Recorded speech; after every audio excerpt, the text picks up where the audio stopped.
Padre Celestial, una vez más acudimos a tu presencia creyéndote, Señor, ante todo, ante la adversidad, ante las batallas físicas, ante los problemas económicos, ante las circunstancias emocionales. Señor, tú estás delante de todo, tú vas al frente abriéndonos el camino, y que hoy, Padre, cuando entremos en las profundidades de este mensaje, nosotros también podamos recibir, Padre, aún añadidura, más allá de lo que creíamos que ya conocíamos, que podamos recibir revelación, conocimiento, luz y sobre todo, Padre, la impartición de tu Espíritu. En el nombre de Jesús. Amén y amén. Aleluya. Quiero, mis amados, comentarles que hay una hermana, la hermana Clarena Christiansen, que nos ha estado, perdón, Clara Christiansen, de Perú, que nos ha estado haciendo una pregunta sobre el tema de los demonios. Como nosotros vamos a estar hablando en la próxima clase sobre ese tema, yo la voy a estar contestando. Es una pregunta muy interesante. Aprovecho a pedirle a mi equipo que me la reenvíe. Yo la envié al chat ministerial, pero que me la reenvíen a mí para yo tenerla aquí en mi carpeta y contestarla ahora en la próxima clase. Solo quería decir eso, porque no sé si la hermana Clara está escuchando, pero quería que supiera que sí lo tengo presente y había guardado la respuesta precisamente para esta clase que vamos a hablar sobre los demonios. Así que bueno, vamos a ir nosotros a la escritura. Vamos a compartir hoy, igual a través de la palabra, muchos versículos bíblicos. Yo espero que no me pase lo de la vez anterior, ¿verdad? Que se me alargó un montón y al final solo tuve que ocupar 2 clases para hablar de un solo tema. Pero bueno, Dios está en control y al final, como ya se los he dicho varias veces, el tiempo que ocupemos lo vamos a hacer para que lo que vamos a compartir quede lo más claro posible. Vamos a ir a Mateo 18:18 y le voy a leer la versión Kadosh. Esa versión de la Biblia yo le recomiendo que usted siempre la tenga ahí. Es una versión hebrea bastante buena, sobre todo por el lenguaje, no necesariamente porque sea algo tan complicado de entender, sino porque tiene un lenguaje bien interesante. Mateo 18:18 dice: sí, en verdad les digo, cualquier cosa que prohíban en la tierra será prohibida en el cielo también. Y lo que permitan en la tierra será permitido en el cielo. Para repetir, les digo, si 2 de ustedes se ponen de acuerdo aquí en la tierra sobre cualquier cosa que la gente pida, será hecho para ellos por el Padre en el cielo. Bien, aquí arrancamos, yo creo que con un versículo que nos ayuda para lo que ya habíamos hablado en la clase anterior sobre la intercesión que ata, pero que ahora, al hablar del clamor que desata, nos permite también proyectarnos ya no solo en un tema de prohibiciones, de impedimentos, de obstaculizar el avance de Satanás, sino de esa otra parte tan importante que yo les he venido hablando, del crecimiento que ha tenido la guerra espiritual, y es ahora hablar del desatar. Lo que a algunos les molesta tanto, a algunos predicadores, yo no entiendo por qué, cuando usamos los términos declarar, profetizar, anunciar, establecer. Bueno, la misma palabra, la misma escritura, y estamos hablando del propio Cristo, nos alienta a movernos bajo estas verdades, bajo estos principios. Y en este caso particular, también se nos habla de una manera muy cercana a todo lo que tiene que ver con el poder del acuerdo. Recordemos que ya habíamos referido un poco acerca de los tipos de oración, de lo importante que es esa oración vinculativa, esa oración no en soledad, sino en comunidad. Alguna vez yo escuché un testimonio de una persona que iba en el avión, un pastor, creo que en Estados Unidos, un pastor latino, y por esas cosas de la vida se le sentó un musulmán en la silla de la par. Y entonces él empezó a establecer una relación bueno, una relación, no, empezaron a hablar, y parte que de la comunicación entre ellos, el pastor, como muy comúnmente nosotros hacemos, le preguntó al musulmán antes de irse que si él tenía alguna petición por la cual él quisiera que el pastor, ¿verdad? En este caso, le ayudara a orar a esta persona musulmana. Recordemos que los musulmanes también son muy creyentes de la oración. Y a mí me quedó como una gran lección que el pastor narró, que la reacción de este musulmán fue decirle, no, yo no necesito que nadie ore por mí delante de Dios, ¿verdad? La concepción de la oración dentro del mundo islámico es algo muy íntimo, por supuesto, y personal. En el caso nuestro, de los cristianos, nosotros precisamente de estas ideas, de estos versículos, es que podemos extraer el porqué o la identidad emanada de la oración, donde nosotros entendemos que podemos orar los unos por los otros, donde podemos orar en acuerdo por un mismo tema, entre amigos, entre líderes, discípulos, entre esposos, y que quizás en otras religiones esto no existe. A mí me gusta enfatizar en estas cosas porque a veces nosotros, por vivir en culturas cristianizadas, lo pasamos por alto. Aún en mi caso, por ejemplo, viniendo yo de un contexto completamente evangélico, de tradición ya de muchas generaciones en mi familia, y tan acostumbrado a cierto lenguaje, a cierta cultura propia de la iglesia, yo no atesoro y valoro lo importante que es que la gente, y llamémosle cristiana protestante, porque no sé si los católicos esto lo tienen tan arraigado como nosotros, tiene por norma, tiene por costumbre colaborar en oración con otros hermanos. Y este es un concepto que yo diría bastante novedoso y diferenciador del cristianismo en relación a todas las demás religiones. Porque si usted, por ejemplo, se va al budismo y todavía más al budismo tibetano, va a encontrar que, aunque ellos tal vez no aplican tanto el tema de la oración, utilizan la meditación trascendental, y todo eso tiene que ver con el yo. Vea que le estoy hablando del Islam y bajo la respuesta de este musulmán nos damos cuenta que dentro de ese contexto islámico, ellos ven la oración como un asunto entre Dios y ellos. Pero aún también sabemos que en muchas otras tradiciones cristianas la oración está conceptualizada como una repetición constante de frases, de formas, ¿verdad? Del famoso Padre Nuestro y de cuantos otros, que a la hora de traerlo a una vida cristiana protestante no es equivalente. Nosotros manejamos la oración como algo espontáneo, como algo natural, como algo que sale del corazón. Aún yo no sé si usted ha tenido la oportunidad de dirigir una oración en un contexto de familia y donde tal vez esa familia no sea cristiana evangélica, pero a mí muchas veces me tocó compartir en casa donde eh, pues me tocaba orar y la expresión de algunas personas que no eran evangélicas decían, ay, qué bonito ora este muchacho, ¿verdad? O qué bonito ora usted. Y cuando yo pensaba en la oración que había hecho, yo decía, pues bueno, la verdad es que no tuvo nada de extraordinaria esa oración, ¿verdad? Y para mí era una oración muy común, porque la gente está movida, está aferrada a un tipo de oración muy metódica, muy formal y que pocas veces se sale de la norma, ¿verdad? Entonces, por ejemplo, ya cuando nosotros hablamos de lo que es hablar en lenguas, no, ya eso es sacarla del estadio, decimos en Costa Rica, eso ya es, ¿verdad? El extremo, el máximo de la locura, de la novedad, porque ya es un lenguaje que ni siquiera es comprensible. Entonces, ahí es donde nosotros, en primer lugar, tenemos que atesorar lo que hemos recibido, un legado ya de cientos de años desde la Reforma Protestante que se ha venido restaurando la oración y que poco a poco ha ido cambiando, porque acordémonos que al salir de una tradición tan cuadrada, tan hermética en la oración, solamente el hecho, por ejemplo, de orar por enfermos ya es una novedad.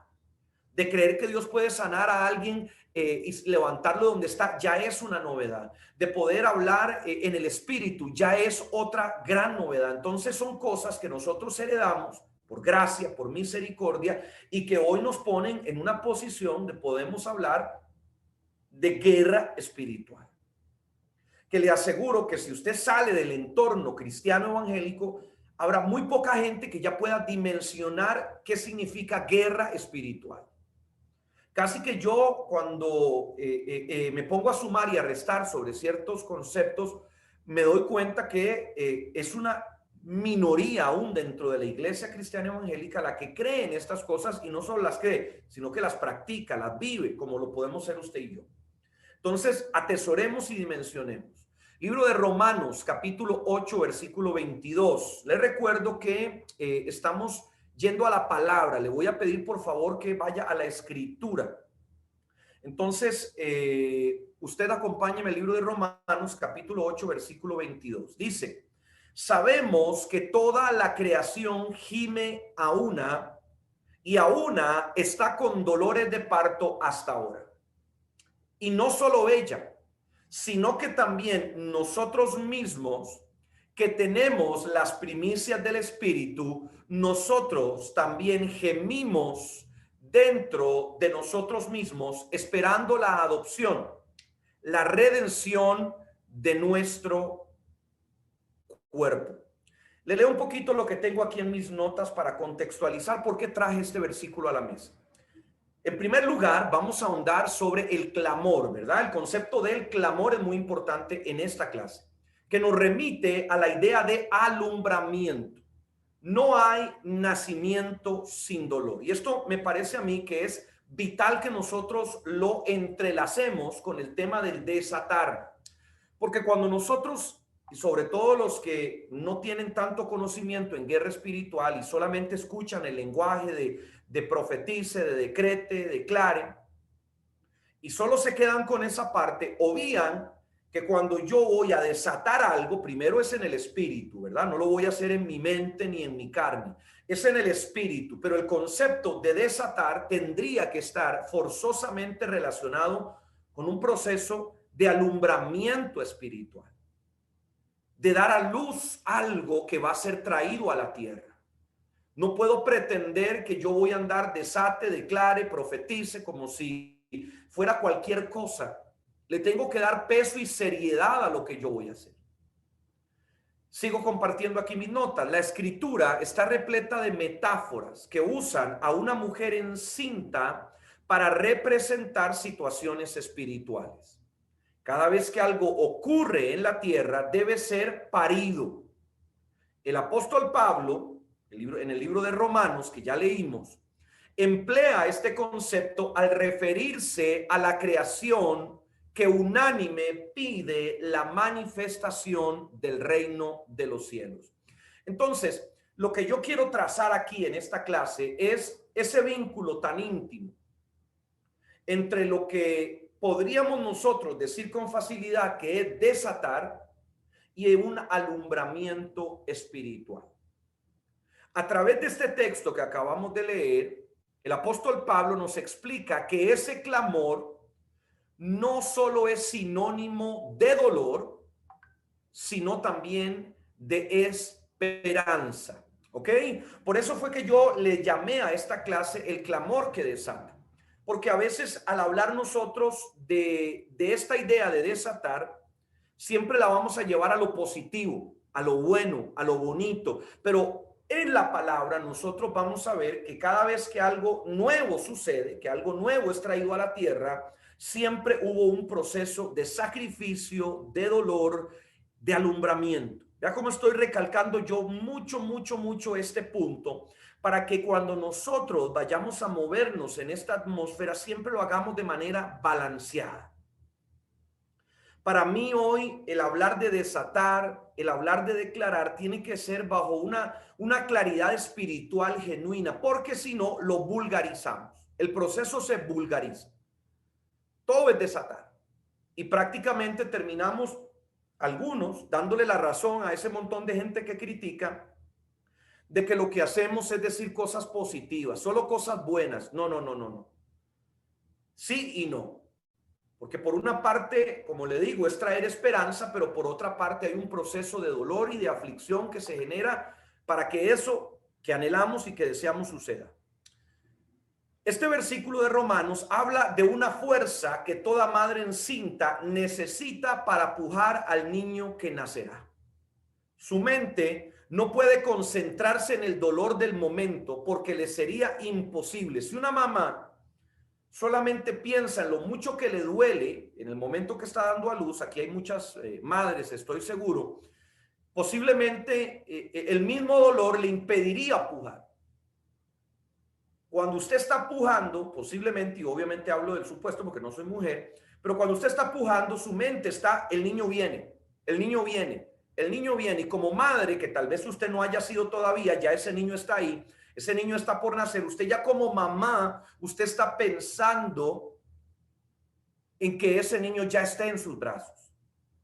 Entonces, los intercesores que entienden el desatar como un clamor, por supuesto que van a sufrirlo, van a sentir aflicción en medio de todo eso, pero se van a concentrar en lo que viene de parte de Dios. Su mente no puede concentrarse en el dolor del momento porque le sería imposible. La madre mira el futuro hijo que tendrá en sus brazos, una sensación que en el espíritu no es exclusiva de las mujeres. Los varones también pueden alumbrar los propósitos del Eterno sobre la tierra. Vamos a ir a Jeremías capítulo 30, versículo 6. Jeremías 36. Dice el profeta: inquirid ahora, considerad si un varón dará a luz, porque he visto que todos los hombres tenían las manos sobre sus caderas, como la mujer que está de parto y que se ha puesto pálido todo su rostro.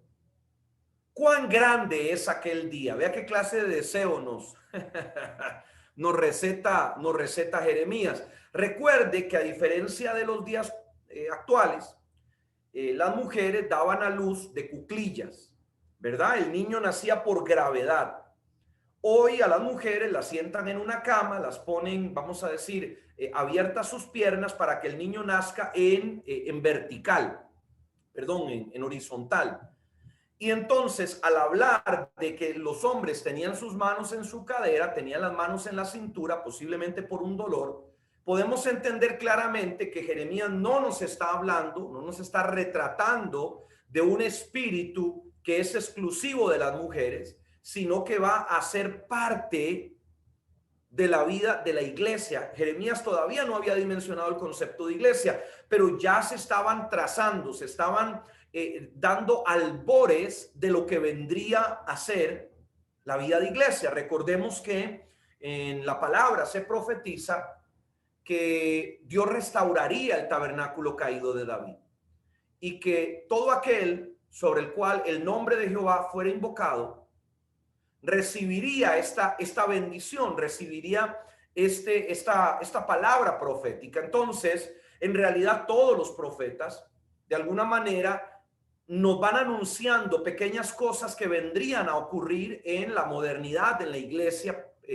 primitiva primero y luego la iglesia de nuestros días, que es exactamente esto a lo que él narra. Dice: cuán grande es aquel día, tanto que no hay otro semejante a él.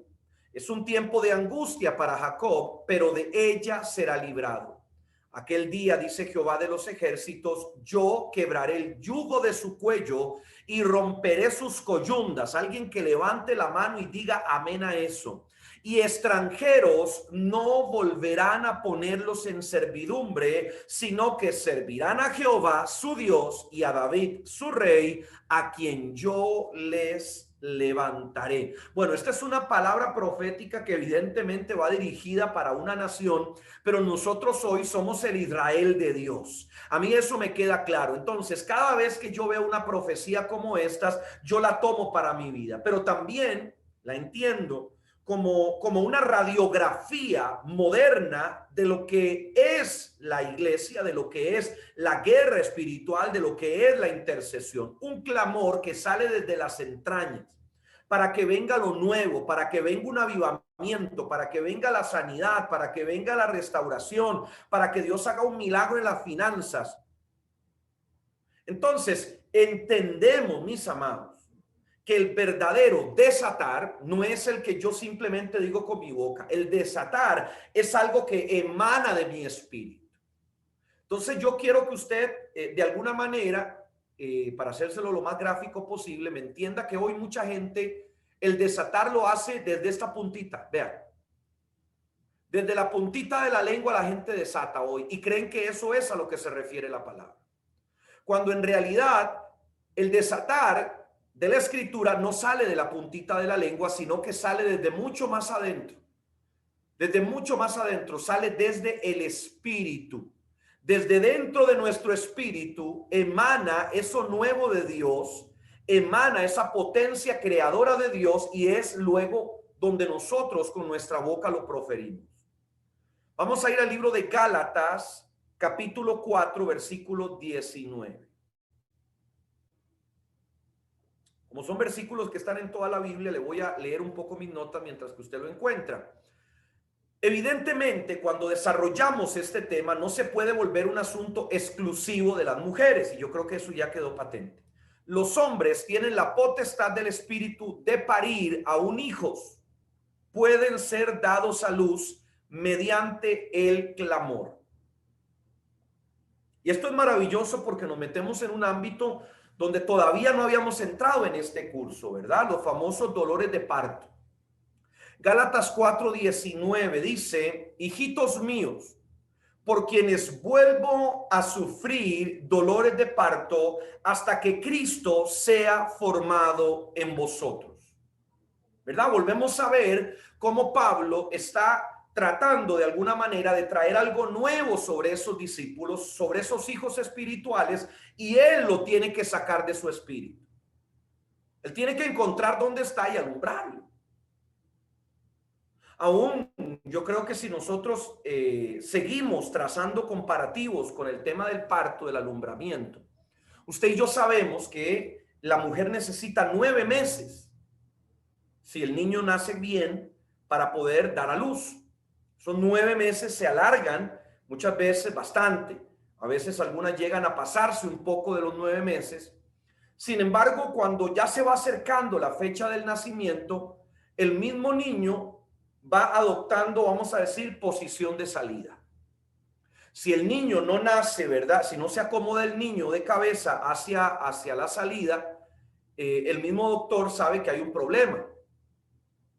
El niño tiene que ir ajustándose en esa forma. El niño no puede nacer sentado, es lo que quiero decir. Entonces, cuando conceptualizamos lo que esto representa en el mundo espiritual, nos damos cuenta que la oración no es algo rápido ni instantáneo. Muchas veces tiene que prolongarse en el tiempo y que el mismo clamor nos va dando las señales de cuando se acerca el momento en el que el cumplimiento viene. Vamos a ir a Isaías 26:16. Mientras que usted lo busca, yo le leo mis notas. Pablo no es el único que ejemplifica este tipo de oración con dolor de alumbramiento. El profeta Isaías hace memoria de cómo Israel, en medio de sus pruebas, buscó el rostro de Jehová con gran dolor. En ocasiones, la aflicción del presente nos lleva a doblegarnos completamente en súplica delante del Todopoderoso, como un súbdito que busca la misericordia de su rey. Los hebreos se presentaron frente al Señor. Isaías 26:16. Jehová, cuando ellos estaban afligidos, ellos te buscaron. Cuando los castigaste, ellos derramaron su oración en silencio. Como una mujer preñada al dar a luz grita y se retuerce con sus dolores de parto, así hemos estado en tu presencia, oh Jehová. Bueno, nuevamente vemos otro caso y ahora estamos viendo cómo una nación completa se vuelve a Dios en clamor para que Él los sane de su enfermedad, de su aflicción, para que Él los libere. Entonces, si usted se va dando cuenta, ya nosotros por lo que hemos leído nos estamos posicionando en un principio. Ese principio es el desatar no tiene que ver con el hoy, sino con el mañana. El desatar no necesariamente está relacionado con cosas malas, sino posiblemente con cosas buenas que vienen por delante, pero por causa de la condición actual, que usualmente es mala, de lo que estamos viviendo. Entonces, cuando nosotros hablamos de desatar, le enseñamos a otros a desatar, tenemos que hacerlo con este peso de realidad, con este peso de madurez. Porque yo entiendo, y tampoco estoy en contra, que muchos le digan, bueno, vaya y desate su nuevo trabajo, desate su carro nuevo, desátese su nuevo marido, no es broma, desate lo que usted quiera. Y eso, mis amados, es absolutamente egocentrista, es posiblemente banal delante de Dios.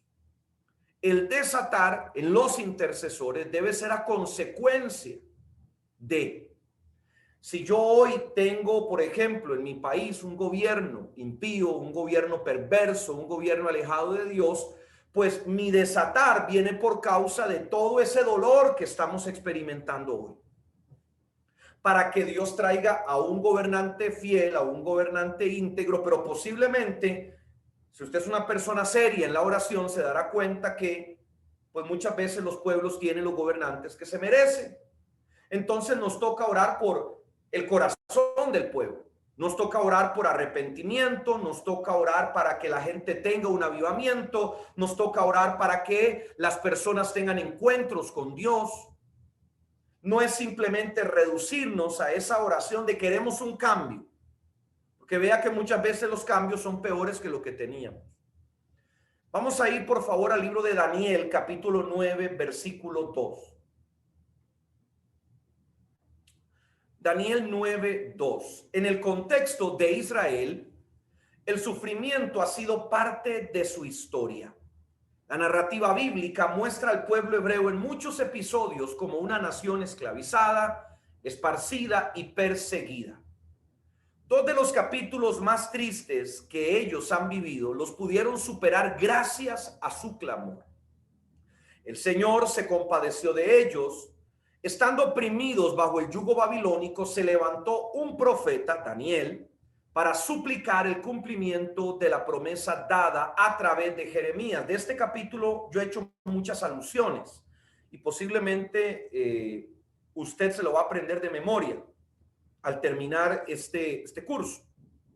Daniel 9:2 dice, en el primer año de su reinado, yo, Daniel, miré atentamente en los libros el número de los años que habló Jehová al profeta Jeremías, en los que habían de cumplirse las desolaciones de Jerusalén, 70 años.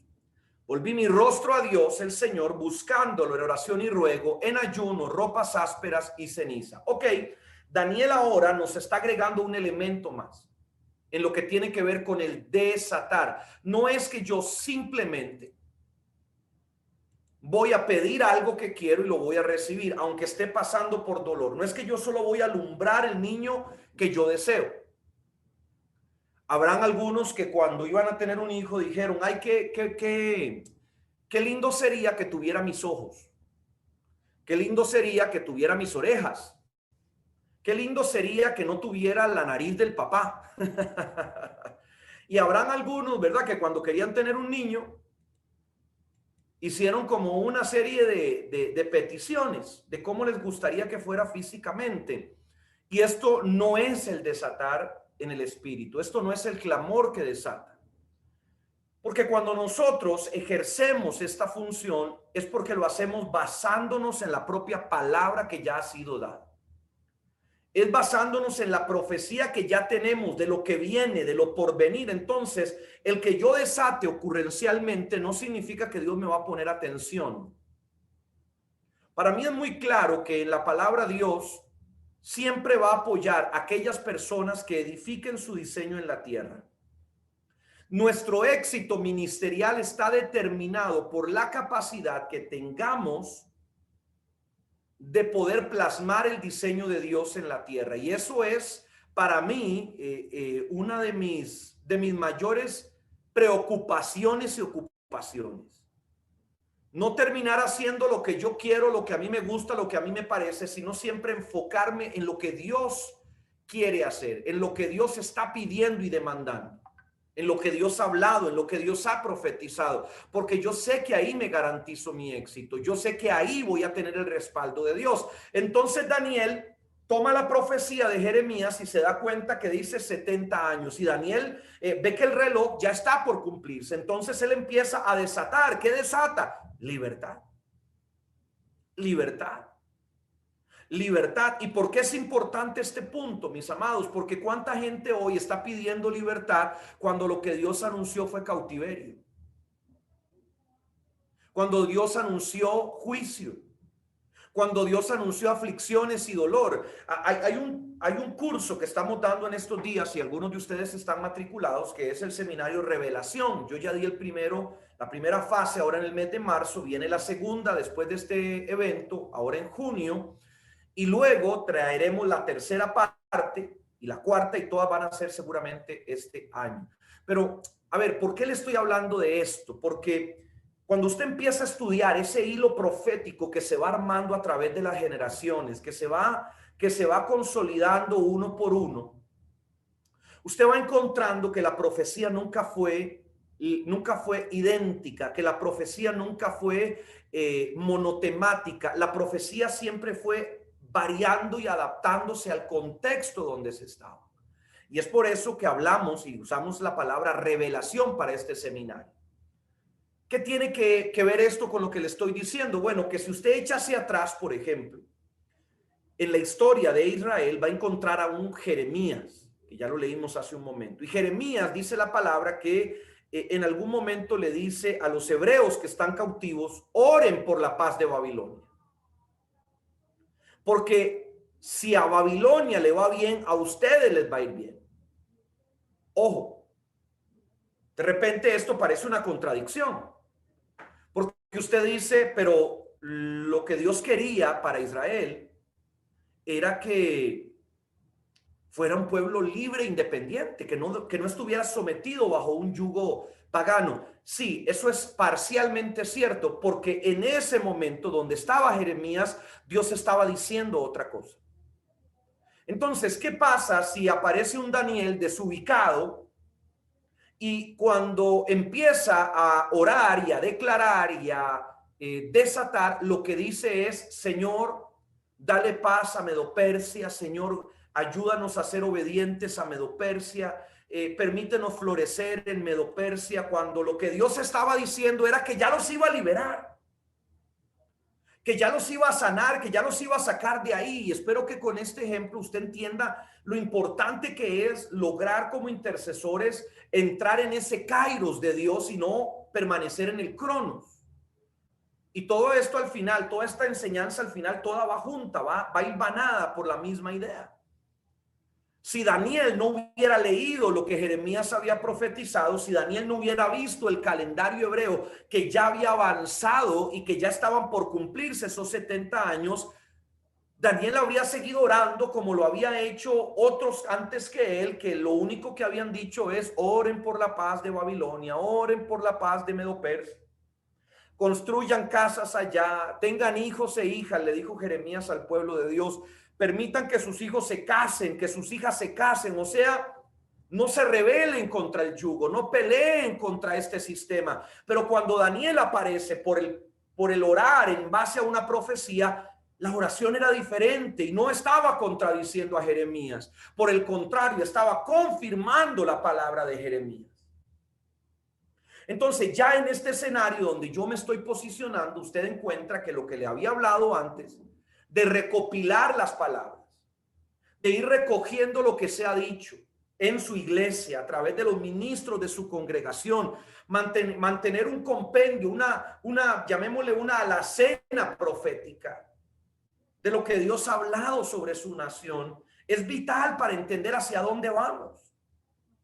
Y esa cultura, esa prácticamente tristemente nadie la tiene, ninguna iglesia ni ministerio, por más profético que sea. El único que yo conozco, y ya se los había dado, el nombre es un hermano en Entre Ríos, Argentina, su nombre es Juan Manuel Fochesato, que es la única persona, el único ministerio que se dedica a recoger las profecías de un año para desatar un manual de profecía para el año que sigue. Y así ha sido durante muchísimos años. Ya él debe cumplir más de 10 años haciendo ese trabajo.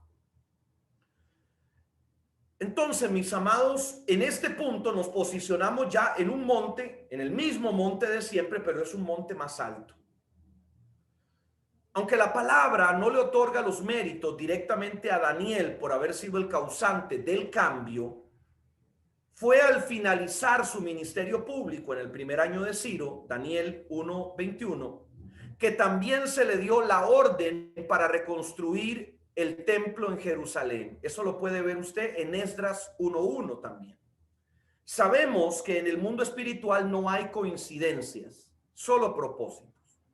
Gracias a la oración profética de Daniel, vino un nuevo amanecer sobre Israel, cumpliéndose la promesa de que Dios no haría nada si antes no le revelaba su secreto a sus siervos, los profetas. El segundo tenebroso capítulo que fue mudado gracias al clamor del pueblo es su salida de Egipto. Búsquese Éxodo capítulo 6, versículo 5. Éxodo 6, versículo 5. La escritura testifica que el dolor de Israel llegó ante el estrado del Altísimo, sin que el Señor hiciera oídos sordos a su necesidad, sino por el contrario, le hicieron recordar su pacto con la descendencia de Abraham. Éxodo capítulo 6, versículo 5. Se lo leo. Asimismo, yo he oído el gemido de los hijos de Israel, a quienes hacen servir los egipcios, y me he acordado de mi pacto. Por tanto, dirás a los hijos de Israel: yo soy Jehová. Yo os sacaré de debajo de las pesadas tareas de Egipto, os libraré de su servidumbre y os redimiré con brazo extendido y con gran justicia. Os tomaré como mi pueblo y seré vuestro Dios. Así sabréis que yo soy Jehová, vuestro Dios, que os saco de debajo de las pesadas tareas de Egipto. Os meteré en la tierra por la cual alcé mi mano, jurando que la daría a Abraham, a Isaac y a Jacob. Yo os la daré por heredad. Yo soy Jehová. Bueno, lo que vemos acá, mis amados, es que aquel cautiverio, si usted estudia sobre este cautiverio, también tuvo una asignación de tiempo. En la época de Abraham, Dios le anuncia que sus generaciones van a ser cautivas en Egipto y Dios determina ese tiempo. El tema es que fuera que lo entendieran o no, lo supieran o no, con fecha específica, el pueblo empezó a clamar. El pueblo empezó a dar a luz una nueva estación. Ellos estaban en invierno, estaban llenos de nieve, se les habían caído las hojas, los frutos. Los tiempos buenos ya habían pasado y ahora ellos tenían que empezar a clamar por una primavera. Que el sol de justicia empezara a salir sobre su nación. Que el sol de justicia empezara a salir sobre toda la tierra sin distingo y sin diferencias. Y hoy, mis amados, necesitamos orar más que nunca para que esa nueva estación que viene y que ya muchos están provocando y están obligando a que venga, sea dada de la mano de Dios y no de la mano de los hombres. Que lo que hoy muchos traman que servirá para hacer daño y para esclavizar a la iglesia, sirva por el contrario para traer una explosión y crecimiento nunca visto. Que Dios se glorifique de manera poderosa sobre todos nosotros. Quiero que vaya al libro de Éxodo, capítulo 1, versículo 20. Le voy a leer algunas notas que tengo por acá y luego vamos a hacer, antes de cerrar esta clase, vamos a hacer una lista de aquellas cosas que podemos desatar en el espíritu. Vamos a decir ejemplos generales. Voy a darle 1, 2, 3, 4, 5, 6, 7. 7 cosas que los intercesores podemos desatar en el espíritu en el clamor en el Espíritu, pero ya en un momento se las voy a dar. En este caso particular del que acabamos de leer en Éxodo, no se puede olvidar que quienes precedieron estos acontecimientos fueron las denominadas parteras. Shifra y Púa recibieron la orden de Faraón de matar a los niños varones. Si bien ellas no oraron directamente, su oficio es simbólico, claro, de la tarea que los creyentes debemos ejecutar. Fueron más que parteras, se convirtieron en defensoras del propósito del Eterno. Y yo creo que usted va a empezar a encontrar en la palabra, además de ese concepto del alumbramiento, muchas otras figuras que representan a los intercesores. Y hay dos que para mí siempre van a estar ahí y que siempre nos van a hablar de una u otra manera. Bueno, voy a agregar un tercero, que siempre van a aludir a los intercesores. Una de esas palabras es la de el atalaya, la del vigía, vigilante. Siempre que usted vea esa palabra en la Biblia, hay una alusión a la intercesión. La segunda palabra que alude a los intercesores son los eunucos. El eunuco era aquel que no tenía órganos sexuales y por lo tanto se alude a esa pureza, a esa santidad que debería prevalecer en los intercesores. Y el tercer tipo de palabra o la tercera palabra que se alude es precisamente la de parteras. Todas estas palabras en mayor o menor medida tienen que ver con la intercesión. Pero bueno, les sigo leyendo por mis notas. Ellas, las parteras, usaron la llave que permitió el nacimiento y preservación de una generación. Mucho se habló de cómo se salvó la vida de Moisés, pero casi no se toma en cuenta que entre esos pequeños a los que ellas guardaron estuvo Aarón, quien luego sería profeta para la nación. Esto, mis amados, también a nosotros nos pone bajo una lluvia de realidad. Porque vamos a ser sinceros. Nosotros oramos y parece que entre más oramos, más feo se pone el asunto. Más cuesta arriba se pone la cosa, más complicada las decisiones que toman los gobiernos. Y bueno, esto de la pandemia yo creo que ha explotado al máximo esto, ¿no? Cuando usted cree que ya llegaron a su límite, vuelven a rebalsar el límite. Pero ¿cuál es mi punto? ¿A dónde le quiero llevar con esto? Bueno, a que el intercesor no puede elevar o no una oración basado en los resultados que miran sus ojos a nivel temporal. Aunque yo le había hablado de lo importante que son las señales, que es algo diferente a resultados, sí estoy convencido de que muchas veces Dios asigna intercesores, parteras, atalayas, eunucos, para resguardar y proteger propósitos durante periodos de oscuridad. Vamos a decir, Dios levanta hombres y mujeres que resguarden el tesoro de Dios para que la lámpara no se apague en medio de los momentos más difíciles de una nación, de una familia o aún de la humanidad como hoy lo estamos viviendo. Entonces no podemos nosotros como intercesores pensar que porque están avanzando agendas contra la vida, contra la familia, que porque los políticos cada vez toman peores decisiones yendo en contra de los principios y valores de la palabra, nosotros sentir que estamos perdiendo la guerra. No, mis amados, tenemos que caminar bajo la esperanza de que la palabra de Dios se cumplirá. Entonces, nuestro objetivo, nuestra meta es que esas semillas sean preservadas, sean guardadas y nosotros convertirnos como cuando viene, digamos, un terremoto, ¿verdad? Y todo cae encima y que alguien se tira encima del niño o el esposo encima de la esposa para que no caiga la muralla o el cemento o lo que se va a venir abajo, el techo, para que no caiga sobre esa persona amada. Bueno, de alguna forma así operan los intercesores. Una forma abnegada, entregada, sacrificada. Éxodo 1:20, ya lo tiene por ahí. Por lo tanto, Elohim, vea qué tremendo, prosperó a las parteras y el pueblo continuó multiplicándose y creció muy poderosamente. En verdad, porque las parteras temían a Elohim, él las hizo fundadoras de familias. Ese es un versículo que a mí me parece que toda mujer de Dios debería tener guardado en su corazón.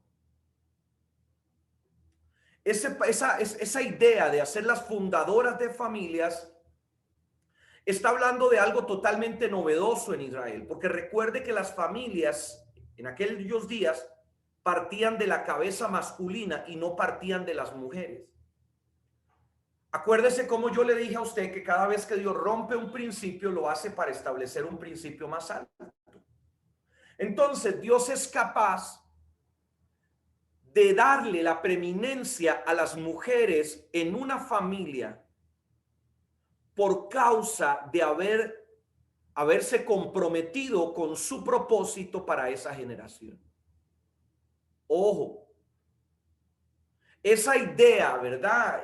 A veces un poco monolítica y atrevida de que el hombre tiene que someter a la mujer y la mujer tiene que someterse al varón irremisiblemente, pase lo que pase, aunque el tipo sea un impío, sea infiel, sea un hombre perverso, usted tiene que aguantar a como sea. Eso, mis hermanas, esa idea no emana del corazón de Dios. Partamos de ahí.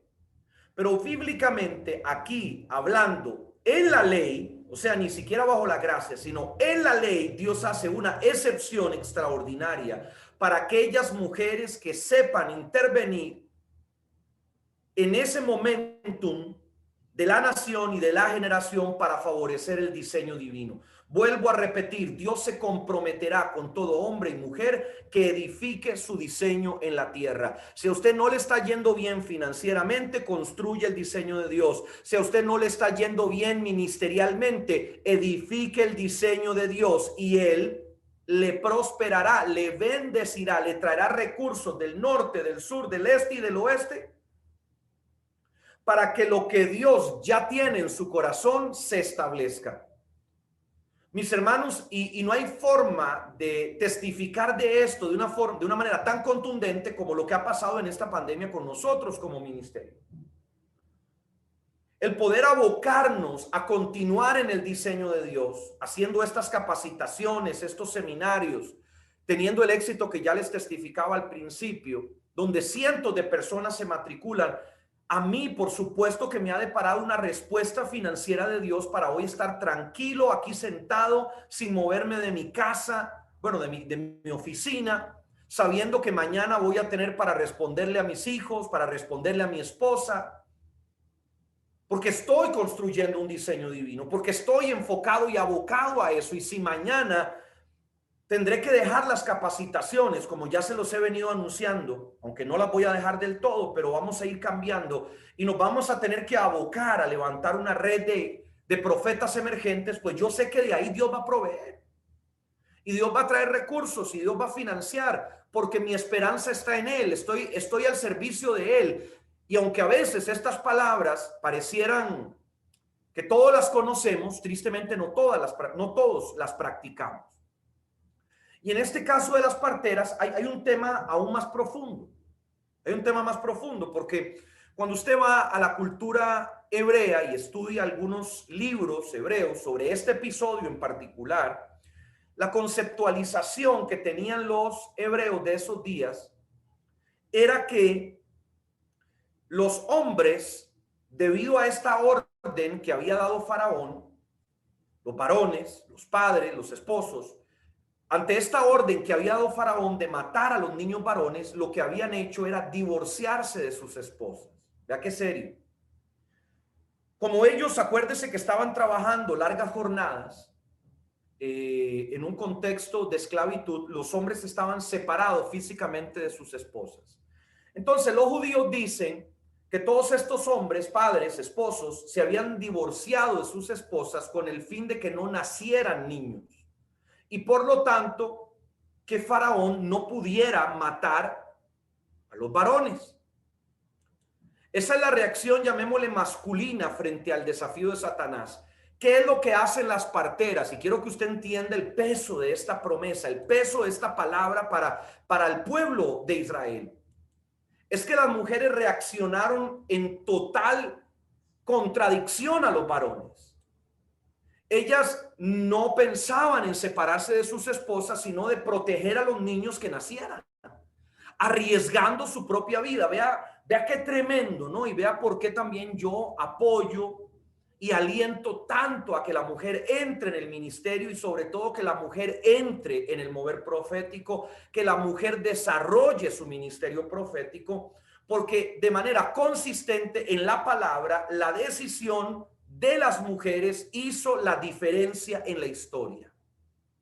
Y aunque ante la lectura de mucha gente simple han querido relativizar la trascendencia de las mujeres en la historia bíblica, para mí lo de las mujeres no tiene comparación en cómo, a pesar de las circunstancias nocivas que tenían y que posiblemente las hubieran atacado, ellas siempre preferían creerle a Dios. Siempre preferían creerle a Dios. Y por tercera vez se lo repito, porque aquí son mayoría mujeres, siempre preferían creerle a Dios. Y este es el vivo ejemplo. Y cuando nosotros entonces hablamos de intercesión, pues usted no se extraña que el 99.9 de los intercesores son mujeres.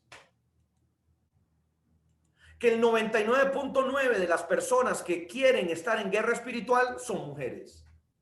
Que la inmensa mayoría de los que se matriculan en el seminario Guerra Espiritual de Pablo Chávez en el 2021 son mujeres, porque en ellas hay una naturaleza, en ellas hay una búsqueda permanente de los diseños de Dios.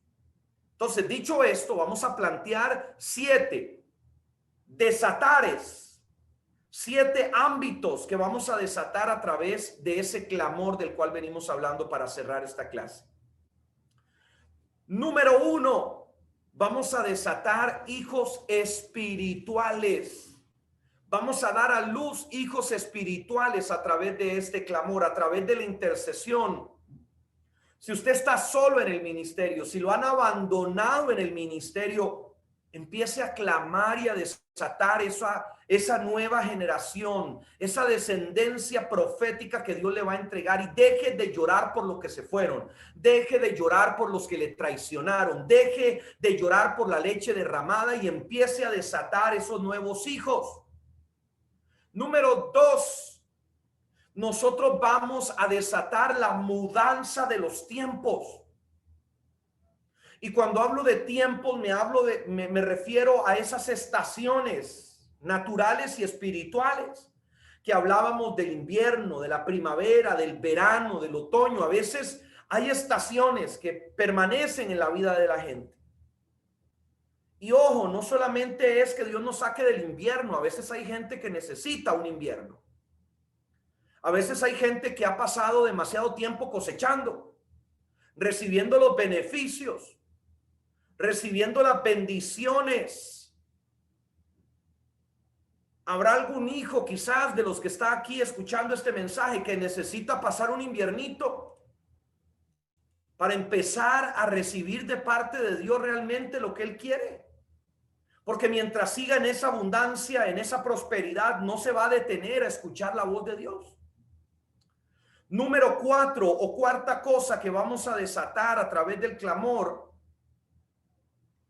Vamos, oiga esto, a desatar el cumplimiento de una o de unas serie de profecías. A través del desatar, del clamor que desata, vamos a buscar el cumplimiento de las profecías. También, mis amados, a través, escuche esto, a través de este género de manifestación espiritual, vamos a traer el perdón de Dios, porque vamos a humillarnos por los pecados cometidos o por nosotros o nuestros ancestros. Entonces, a través de este clamor, nosotros también podemos pedirle perdón a Dios, podemos arrepentirnos. Y no solo por lo que hayamos hecho mal nosotros, sino por lo que hayan hecho los que están antes de nosotros. Número 6, vamos a desatar, escuche bien, el ensanchamiento de nuestra casa y la prosperidad de nuestra descendencia. Claro que podemos hacerlo y claro que tenemos licencia para eso. Que nunca nadie le meta en la cabeza que usted no puede bendecir a sus hijos, que usted no puede desatar prosperidad, abundancia, provisión. Llámela en el nombre de Jesús. Llámela.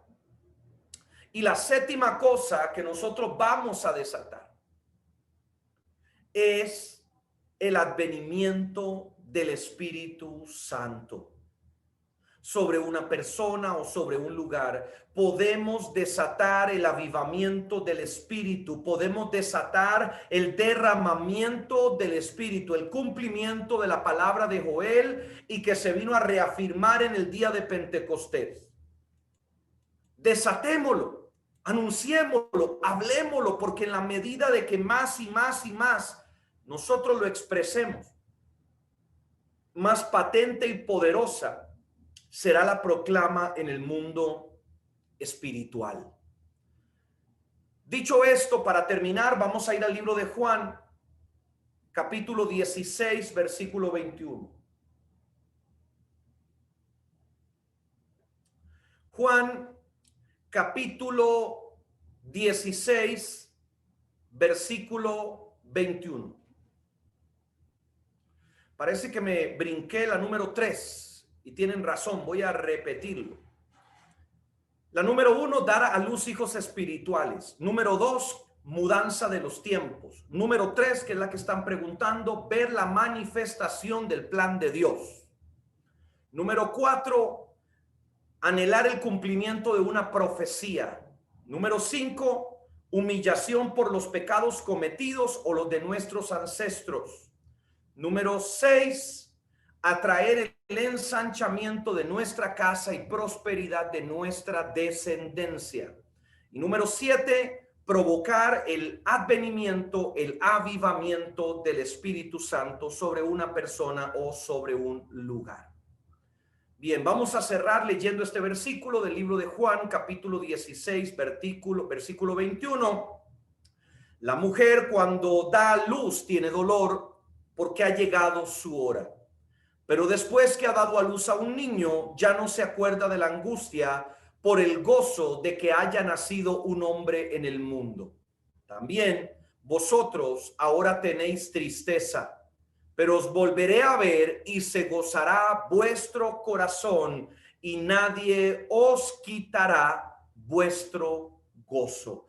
Creo que es claro lo que Jesús nos enseña a través de este versículo. Toda esta temporada terrenal, mortal, que nos toca lidiar contra lo visible o lo humano, vamos a pasar constantemente gimiendo y anhelando que venga el día de nuestra redención. Pero ese día, cuando llegue, será eterno, será perfecto, será sublime y Dios se va a glorificar tremendamente.